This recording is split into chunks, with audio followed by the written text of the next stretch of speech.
I represent from midnight to high noon. What's up, everybody? Tim, High Noon's Vinyl, back again. We all know how this goes.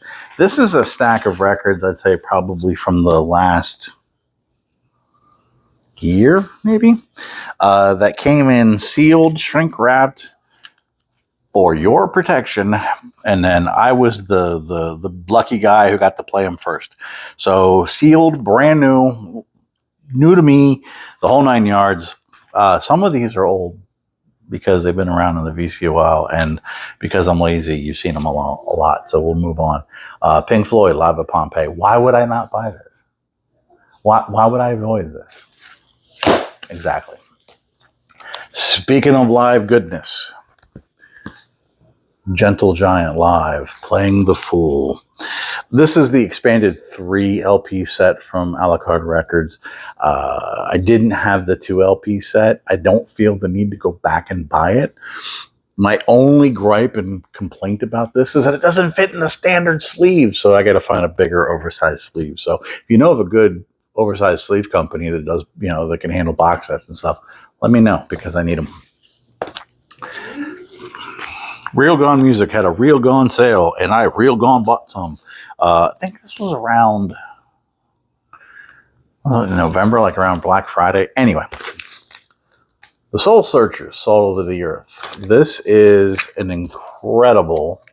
incredibly widely sampled hip-hop staple. This features a song, Ashley's Roach Clip, which was sampled in, probably the first time was Paid in Full by Eric B. and Rakim. And then from there, it just grew. But this is also DC Hierarchy, as this is the Soul Searchers featuring Chuck Brown, who became Chuck Brown and the Soul Searchers, who continued along his funk ways until they incorporated jazz and bongos and cowbell, and he became known as the Godfather of Go-Go. So, important album for me.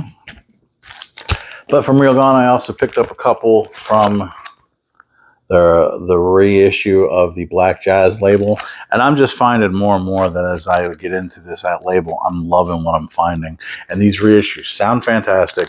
I believe they are done from I don't know if they're from the original master tapes. I mean, everything's digital files are eventually for the master tapes, but I'm pretty sure they got as close as they could, because they sound great. And one thing I will praise Real Gone Music at, they all come modified sleeves, these great sleeves. Highly recommend. Picked up the reissue of Skylarking from FCC. This is the Steve Wilson remix, and I'm holding it sideways. Jesus Christ. I'm always a little skeptical, I should say, when it's a remix, because of me being a DJ in the years gone by and what the words of remix means. But I think Steven Wilson kind of stands on his merits as somebody who is known for keeping the true feel of the music there, but just maybe bringing something new and refreshing to the mix.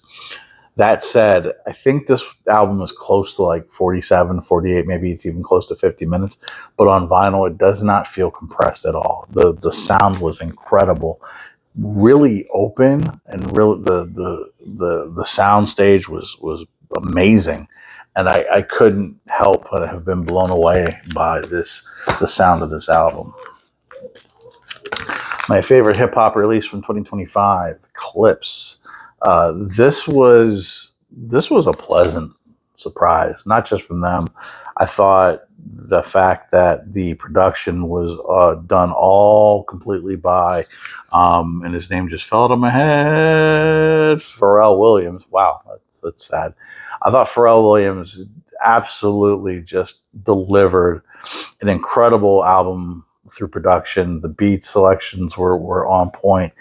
It was mastercrafted for Clips. And I honestly thought that first listen, I thought that my issue with this was that I felt like Malice was a little bit off of Pusha T because they're brothers. I thought Malice was a little bit off of Pusha T's pace, and I thought Pusha T was carrying the album. I was wrong. The more I listened to it, the more I realized that Malice's writing had such depth and such layers. His lyricism, his wordplay, really just made me keep coming back because I kept finding new and new things to listen to and sink my teeth into on this album. Absolutely fell in love with it. Perfect. To me, that is a classic. It will stand the test of time. And they did an incredible thing with it. So this one got reissued. This is the De La Soul promotional single, Clear Lake Auditorium. As you can see, it's got this kind of liquid-filled funness in it. And it's on this like mint Coke bottle cover or wax. So this one was like a promotional for their third album, Balloon Mind State, where it came with 4 songs from that album: Patty Dookie, Ivy Blowin', I Am I Be, and In the Woods. But what made this such a collector's item was that not only was this a promo only that was given out to like industry pundits and DJs and such like that, but it also featured 2 songs that you couldn't get anywhere else. Sticks and Stones, which has a very much of a who's who of old school hip hop like Cam Master Caz and Whipper Whip and LA Superstar. But the other side featured A Tribe Called Quest. And there wasn't too many songs where you got all a Tribe, all a De La on it together. This single is edited, so if you have young impressionable ears around you and you don't want the curses, it's the perfect choice. I don't steer away from the curses, but honestly, I don't care. I have it. It's historical. It's a lovely piece, and I am so glad to add this to my De La collection.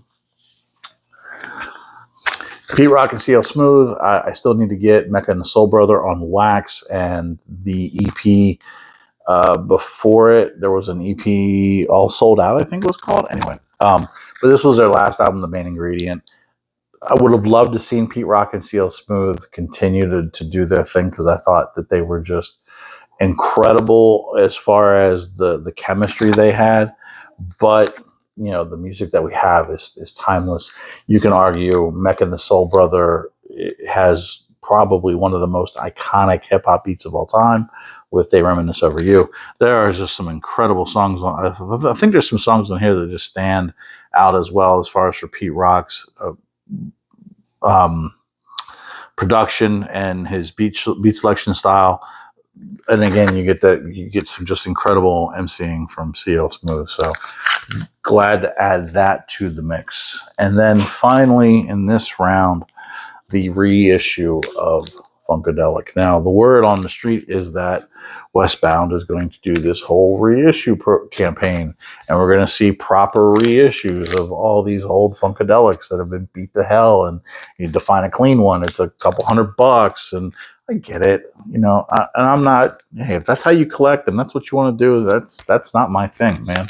But I want to own so much incredible music that these reissues are advantageous for me.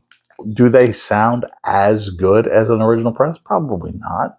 I also don't have a $10,000 stereo to prove it. You know, it sounds good, and I loved it. And this was just, I couldn't stop playing it. Thoroughly enjoyed this one. I got the limited, what color do they call this? Cherry smoke, red smoke, ultraviolet is what they called it. And I'll show you a peek here. It's so pretty, and it really does sound great. So if you have an original and you want to save the wear and tear on it, I think this is a great compromise. You don't want to spend the couple $100 on a minty first press.